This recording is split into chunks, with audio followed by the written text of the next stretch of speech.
Hello my dear ones. आज मैं आपको सिखाने वाली हूँ 10 अमेजिंग टेक्निक्स जो पीरियड ब्लड ओसीडी से आपको कर देंगी घर बैठे ही free. Amazing solution oriented video को लास्ट तक देखना है, शेयर ज़रूर करना है ताकि ओसीडी से घर बैठे ही फ्री हुआ जा सके। अगर आप चैनल पे नए हैं तो चैनल को सब्सक्राइब कर लीजिए ताकि ऐसे वैल्यूएबल वीडियोस मिलते ही रहें। वीडियो को लाइक भी ज़रूर करना है, शेयर भी ज़रूर करना है ताकि ज़्यादा से ज़्यादा लोगों तक ये वीडियो पहुँच सके। चलो अब जल्दी से डॉक्टर कशिका जैन ऐप को डाउनलोड कर लो ताकि आप ब्रीदिंग एक्सरसाइज मेडिटेशन करके हीलिंग जर्नी को फास्ट कर लो। चलिए अब हम सीखेंगे टेक्निक्स को। पीरियड ब्लड ओसीडी से फीमेल्स बहुत सफ़र करती हैं। मेरे पास इतनी सारी फीमेल्स आती हैं जो इस ओसीडी थीम से सफ़र कर रही होती हैं। अब हर महीने उनके लिए पीरियड्स के डे इतना टॉर्चरिंग हो जाते हैं, हद से ज़्यादा। एक्सेसिव क्लीनिंग करते रहना, कभी अपनी नेचुरल अर्जेस को, यूरिन जाना हो, पॉटी का प्रेशर उसे सप्रेस करना, कम खाना-पीना ताकि पीरियड्स के डेज़ में उनकी बाथरूम विज़िट्स बिल्कुल ना के बराबर हो जाएँ। और कुछ लोगों को तो वहम भी रहता है और लोग भी पीरियड्स में होंगे, जैसे फीमेल्स और पीरियड में होंगी, तो वो कई बार फीमेल्स को अपने घर में बुलाना भी अवॉइड करती है कि पता नहीं अब किसके पीरियड चल रहे हों। तो पीरियड के ब्लड को वो इम्प्योर मानते हैं, ऐसे लगता है कि सब जगह इम्प्योरिटी फैल जाएगी। किसी को लगता है पीरियड का ब्लड बहुत गंदा है, किसी को ऐसा लगता है कि उसमें जर्म्स वगैरह इतने ज़्यादा होते हैं, जर्म्स बैक्टीरिया की संख्या बहुत होती है, वो तो गंदा है, वेस्ट है, शरीर बाहर फेंक रहा है। तरह-तरह के उनके अपने बिलीफ होते हैं। कुछ के घर में ऐसे उन्होंने सीखा होता है कि जब पीरियड्स होते हैं तो उन दिनों में मंदिर नहीं जाते हैं, रसोई घर में नहीं जाते हैं, कहीं पर भी बिस्तर पर बैठते नहीं हैं। अपने कपड़े, अपनी सब चीज़ों को थोड़ा-सा अलग रखा जाता है, सावधानी से रहा जाता है उन दिनों में। छुआ नहीं जाता है किसी भी चीज़ को, परहेज़ किया जाता है सब चीज़ों से। थोड़ा मतलब फीमेल को आइसोलेटेड रहना चाहिए क्योंकि वो उस टाइम पर थोड़ा अशुद्ध है, अपवित्र टाइप की है। तो बहुत सारे घरों में अभी भी इस तरीके की चीज़ें ना फ़ॉलो की जाती हैं।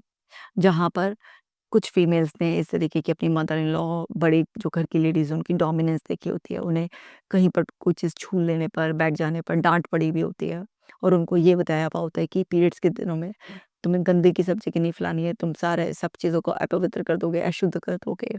इस तरीके से सब गंदा, गंदा, गंदा एक वहम हो जाता है पूरा और बहुत ज़्यादा परेशानी होती है। मतलब पीरियड्स में पैड को यूज़ करना, पैड को चेंज करना भी बहुत बड़ी स्ट्रगल हो जाता है। और रोता रहता है इंसान, तड़फता रहता है लेकिन बस उसका दिमाग है कि उसे रिलीफ़ ही नहीं देता।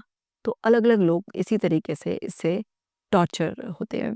तो अब आपको समझना है ये कि पीरियड्स ना सबको सब फीमेल्स को होते हैं और एक बायोलॉजिकल प्रोसेस है।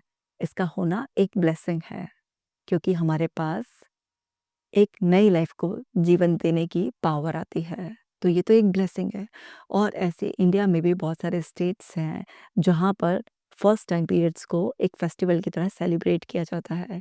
कांग्रेचुलेट किया जाता है, गिफ्ट्स दिए जाते हैं, एक पूरा सेरेमनी एक अच्छा एन्जॉय किया जाता है और ऐसे अलग-अलग कंट्रीज़ में बहुत सारी ऐसी कम्युनिटीज़ हैं, जहाँ पर पीरियड्स को सेलिब्रेट किया जाता है। वो जो फीमेल पीरियड्स में होती है उसे और कंफर्ट दिया जाता है और आजकल आपने देखा होगा सोशल मीडिया पे भी ना कितनी रील्स हैं कि अगर कोई फीमेल पीरियड्स में है तो उसको अच्छे से कंफर्ट दो, पैम्पर करके रखो। कोई ऐसी बुरी बात नहीं है और ऐसा कोई अपवित्रता या अशुद्धि नहीं है।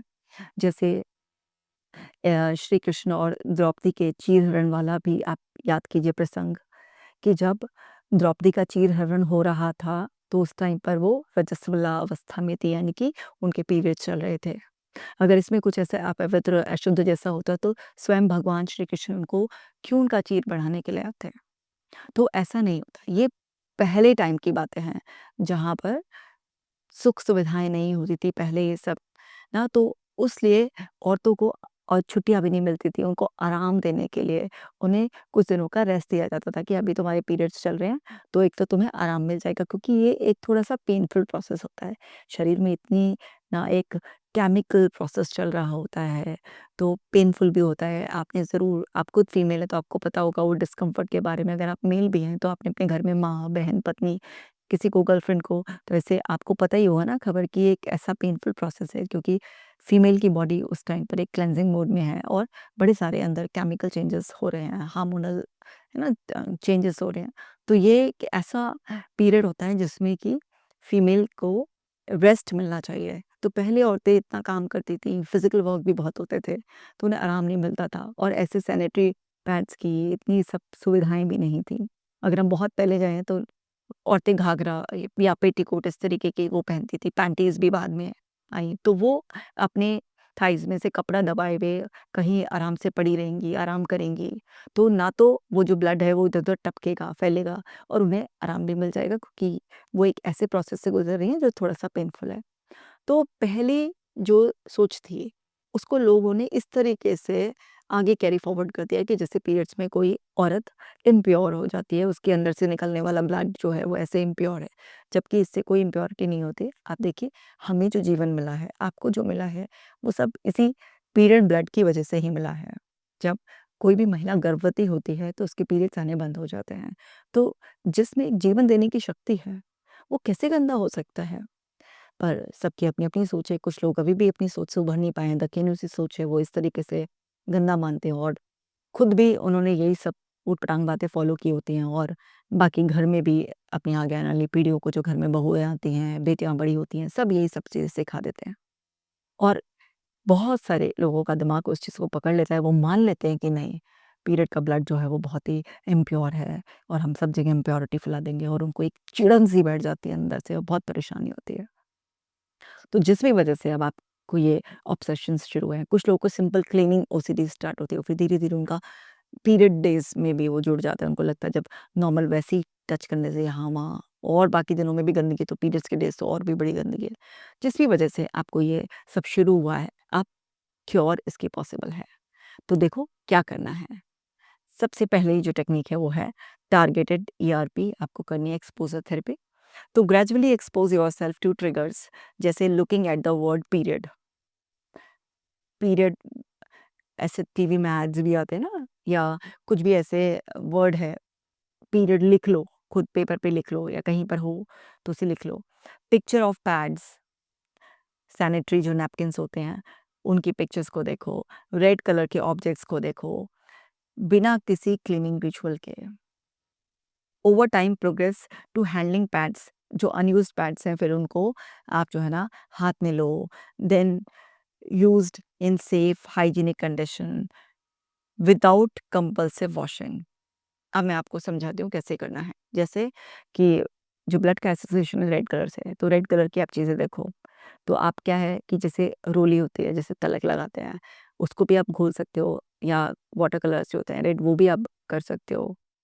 तो आप रेड कलर से अपना खास तौर से उसका लिक्विड भी बना सकते हो और उससे आपका ब्रेन का एक सेफ्टी एसोसिएशन कर सकते हो। आप बिल्कुल फ्रेश पैड को अपने हाथ में लो, आराम से उसको टच करो। फिर धीरे-धीरे आप जो है ना अपने एक्सपोज़र्स का लेवल बढ़ाओ। जो भी आप अर्जेस वगैरह सप्रेस करते हो, उसे आपको सप्रेस नहीं करना है और जब भी आपके पीरियड्स स्टार्ट हों या आपको पता चले किसी और के पीरियड्स चल रहे हैं, तो उस टाइम पर अपने आप को और दूसरे इंसान को भी ब्लेस करो, क्योंकि आप एक बहुत ही ब्यूटीफुल क्लेंजिंग प्रोसेस से गुज़र रहे हो। सो आपको उस टाइम पर और रिलैक्स रहना है, मन को खुश रखना है। उन डेज़ को सेलिब्रेट करो। उन डेज़ में आप जो है ना अपनी पसंद का खाओ, अच्छे से तैयार होकर रहो उन डेज़ में भी और अपने आप को ना लकी मानो कि कुदरत ने आपको वो शक्ति दी है जो आपको संपूर्ण बनाती है।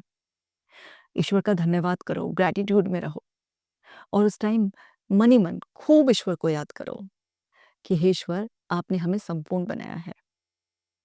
आप पीरियड्स के डेज़ में भी आराम से भगवान का नाम ले सकते हैं, पूजा-पाठ कर सकते हैं, सब कुछ कर सकते हैं।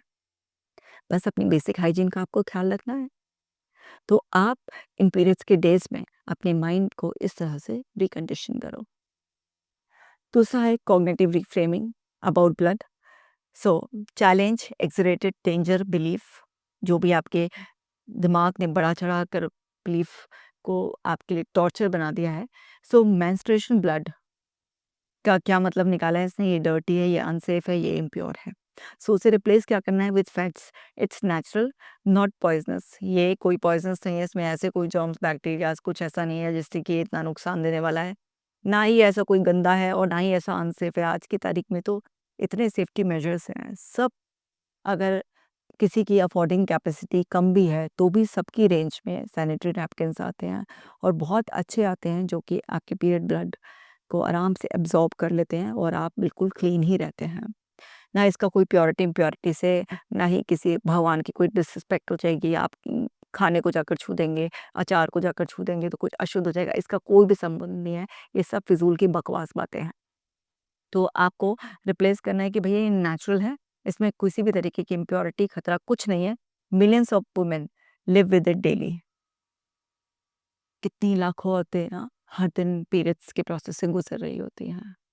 तो आप अपने पीरियड्स के डेज को सेलिब्रेट करना स्टार्ट करो। नेक्स्ट है स्क्रिप्ट राइटिंग। इमेजिनल एक्सपोजर आपको करना है, तो आपको डिटेल में लिखना है worst case what if stories जो भी आपके दिमाग में चलती हैं। So example, what if I touch period blood and get sick. किसी को ये भी लगता है कि अगर पीरियड ब्लड से मैं एक्सपोज हो गई, बीमार पड़ गई, या मैंने उसी हाथों से कहीं और छू दिया, सब कुछ गंदा हो जाएगा। जो भी आपकी स्टोरी है वो लिखो and imagine living with it calmly. और इमेजिन करो कि हाँ ऐसा हो ही रहा है, हो गया टच, फैल गया सब कुछ, फिर भी शांत हो, काम हो, रिलैक्स हो। इससे आपकी बहुत ही स्ट्रॉन्ग रिफ्रेमिंग होगी, न्यूरॉन्स में फायरिंग वायरिंग होगी, नए कनेक्शन बनेंगे। चलो अब चलते हैं नेक्स्ट टेक्निक के ऊपर, neutralising words with colour.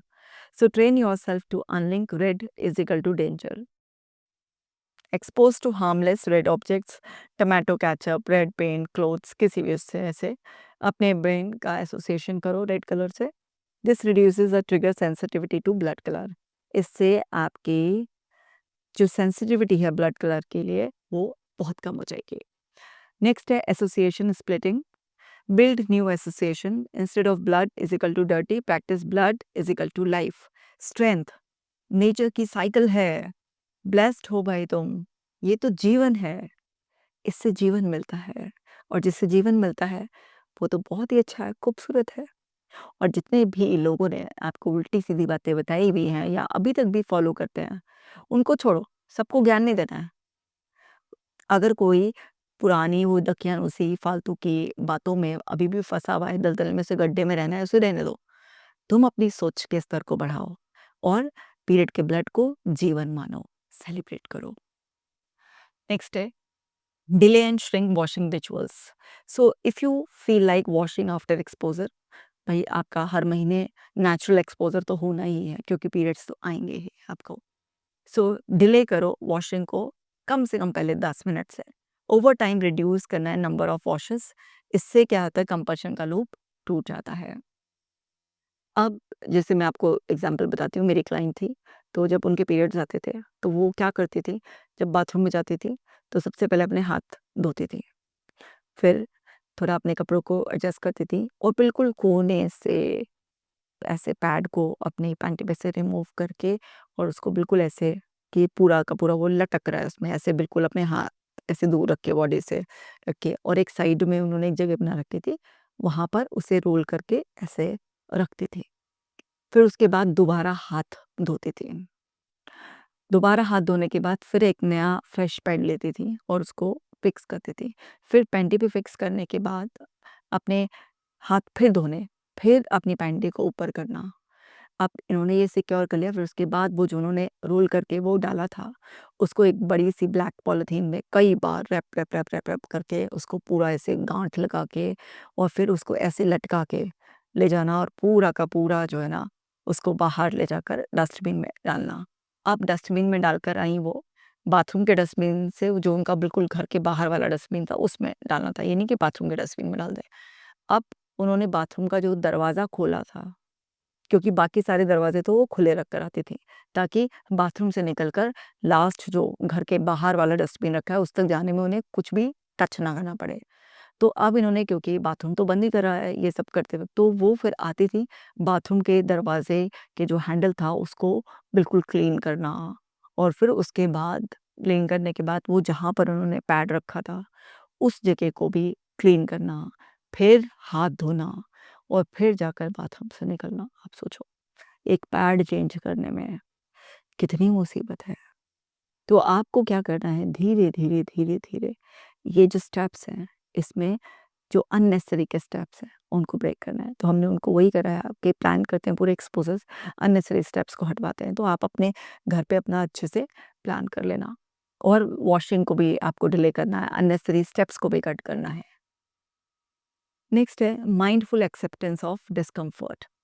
Seat with the anxious feeling after exposure without rushing to neutralise. अब आपने किया फेस, क्योंकि हर महीने तो करेंगे ही, है ना? तो आपने किया, तो आप ना उसके बाद जो भी आपको एंग्शियस फीलिंग आ रही है, बैठ जाओ उसके साथ, न्यूट्रलाइज़ मत करो। अपने आप को बताओ, this is just OCD discomfort, it will pass. ये सिर्फ ओसीडी का डिस्कम्फर्ट है और ये चला जाएगा। नेक्स्ट है सेल्फ कंपैशन प्रैक्टिस करनी है। Remind yourself, I am not dirty, मैं गंदी नहीं हूँ, मैं कोई अपवित्र नहीं हूँ, मैं किसी भी तरह से कोई दूषित नहीं हूँ, मैं बिल्कुल सेफ हूँ। My thoughts are OCD not reality. ये ओसीडी के थॉट्स हैं। और ओसीडी एक्टिव कैसे हुआ? ये जो फालतू की चीज़ मेरे दिमाग में है कि पीरियड्स ना में इम्प्योर हो जाता है इंसान या गंदगी फैल जाती है, जो सब कूड़ा मेरे दिमाग में है, वो ओसीडी बकवास सुनाता रहता है मुझे, ये कोई रियलिटी नहीं है। इससे क्या होता है? Reduce shame and self criticism which worsen OCD. आपको क्या है, ये चीज़ समझ जाएंगे जब अपने आप को याद दिलाएंगे। तो वो जो शेम, सेल्फ क्रिटिसिज्म की, कुछ फीमेल्स तो ये भी बोलती हैं कि ऐसा लग रहा है कि मैं ना अपना यूट्रस निकलवा दूँ। किसी को ऐसा लगता है कि यार ये क्या हमें जो है ना दे दिया है कुदरत ने, बेकार की चीज़, और बड़ी शर्म आती है। मतलब पीरियड्स के बारे में ओपनली बात करना या कुछ भी जो ये फीमेल से रिलेटेड चीज़ें होती हैं उसमें एक शेम, गिल्ट इस तरीके का जुड़ा होता है, जैसे उनका कोई इसमें कसूर है। भाई आपका क्या कसूर है? तो कुदरत का दिया हुआ है सब कुछ। इसमें तो आपको अपने वुमेन होने पर प्राइड फील करना चाहिए। लेकिन उसे फील करने की बजाय अगर आपको ये लगेगा ये बड़ा शेमफुल प्रोसेस है, आप अपने आप को क्रिटिसाइज़ करेंगे और अपने आप को स्ट्रेस में डालेंगे, तो कैसे आप ठीक होंगे? तो अपने लिए कंपैशन प्रैक्टिस करना है।